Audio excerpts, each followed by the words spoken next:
Shalom sahabat Kristus, senang sekali bisa kembali menyapa Bapak Ibu Saudara sekalian dalam Pastor Talk, program renungan dari Gereja Zion Church of Christ. Saya berdoa agar firman Tuhan yang akan dibagikan pada hari ini dapat memberikan pemahaman yang lebih mendalam akan Tuhan Yesus. Amin. Judul yang akan saya bawakan hari ini adalah Tuhan Yesus Mengubahkanku. Setiap orang pastinya mengalami perubahan dalam kehidupan yang dijalaninya. Dari sejak kita kecil sampai dewasa, pengalaman dan kejadian yang kita alami akan mengubahkan dari cara kita berpikir ataupun cara kita bertindak. Seharusnya perubahan-perubahan yang ada mengarahkan kita menjadi pribadi yang lebih baik lagi. Tapi tidak sedikit juga orang yang tidak ingin berubah ataupun mengalami perubahan malah menjadi yang tidak lebih baik. Bagaimana dengan tokoh-tokoh di Alkitab? Mari sama-sama kita simak beberapa tokoh di Alkitab yang mengalami perubahan dalam hubungannya dengan Tuhan.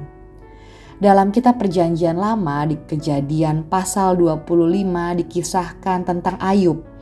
Bermula pada saat dia mencuri berkat anak sulung milik kakaknya Esau dengan menipu Ishak bapaknya. Akibatnya Yakub menjadi pelarian jauh dari keluarganya.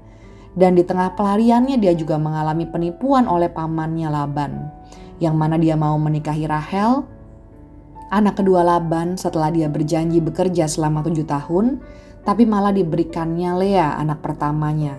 Dan Yakub harus kembali bekerja selama 7 tahun berikutnya untuk mendapatkan Rahel.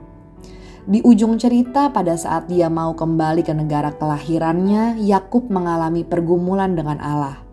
Diceritakan dalam Kejadian pasal 32 di ayat 22 sampai 32. Pergumulan yang terjadi menandakan bahwa ada perubahan rohani yang terjadi dalam diri Yakub.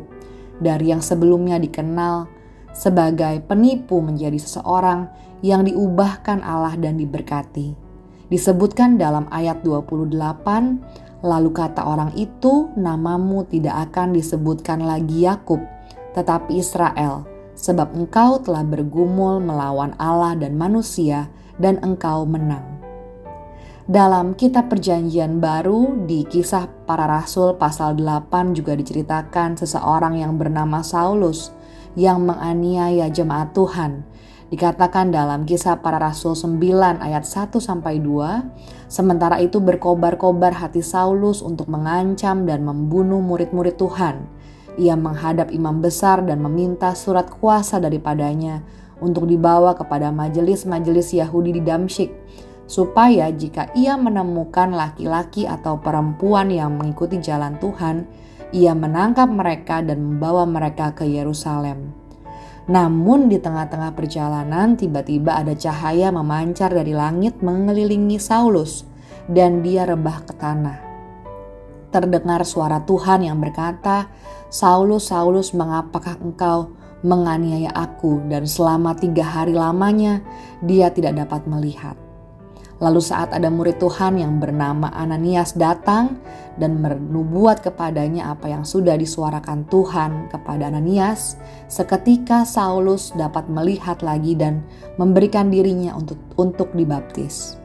Semenjak saat itu Saulus mengalami perubahan rohani dalam kehidupannya. Dia dipanggil Paulus dan menjadi pelayan Kristus yang setia sampai akhir hidupnya untuk mengabarkan Injil. Tentunya masih banyak lagi kisah di Alkitab yang mengalami perubahan dalam perjalanan hidupnya mengikut Yesus. Tidak semua tokoh Alkitab dimulai dari orang-orang yang benar. Malahan sebaliknya kebanyakan tokoh Alkitab yang dipakai Tuhan juga dimulai dari orang-orang yang tidak benar, orang-orang yang berdosa. Tapi mereka mau dibentuk dan diproses menjadi orang-orang yang benar di mata Tuhan pada akhirnya. Saya pun mengalami proses dalam mengikuti Tuhan, walaupun saya dilahirkan dalam keluarga Kristen. Tapi perjumpaan pribadi dengan Tuhan dan perubahan rohani juga tidak serta-merta langsung saya rasakan. Semuanya saya rasakan berproses dari saat saya sekolah, kuliah, kerja, menikah, dan mempunyai anak. Semua tahapan dalam kehidupan saya membuat saya diproses menjadi pribadi yang lebih baik dari yang dulunya saya orangnya gampang emosi, cepat mengambil keputusan, kurang bijaksana. Seiring berjalannya waktu, saya merasa Tuhan membentuk saya juga lewat orang-orang di sekitar saya. Seperti ada tertulis di kitab Amsal 27 ayat 17, besi menajamkan besi, orang menajamkan sesamanya. Lalu langkah apa yang dapat kita ambil untuk mengalami perubahan dalam Tuhan Yesus? Yang pertama yang bisa saya bagikan adalah rela berubah. Roma 12 ayat 2 dikatakan, "Janganlah kamu menjadi serupa dengan dunia ini, tetapi berubahlah oleh pembaharuan budimu sehingga kamu dapat membedakan manakah kehendak Allah, apa yang baik, yang berkenan kepada Allah dan yang sempurna." Berubah itu pilihan kita. Tuhan sudah menyediakan jalannya. Tapi pilihan untuk rela diubah menjadi pribadi yang lebih baik, atau tetap menjadi pribadi yang sama, atau malah berubah menjadi pribadi yang tidak baik, semua pilihannya ada di tangan kita. Oleh karena itu, hendaknya kita yang sudah mengetahui kebenaran firman Tuhan dapat mengambil pilihan yang tepat. Yang kedua adalah intim dengan Tuhan. Tidak ada jalan lain untuk mengalami perubahan dalam Yesus kecuali kita ada di dalam Yesus.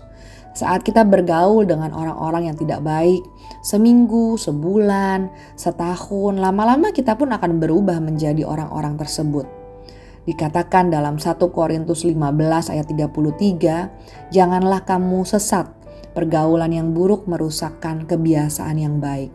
Saat kita bergaul karib dengan Tuhan setiap harinya, pastinya lambat laun walaupun sulit, kita pun akan berusaha untuk menjadi serupa dengan gambaran Tuhan. Tentu kita masih hidup dalam dunia dan masih hidup dalam daging, sehingga bukan semudah saya membicarakannya.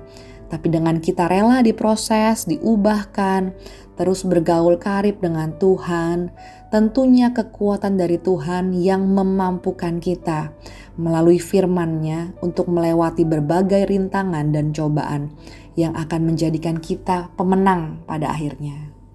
Mari saudara tetap berjuang. Perubahan dalam Tuhan akan membawa kedamaian, sukacita, dan kemenangan buat kita semua. Amin. Tuhan Yesus memberkati.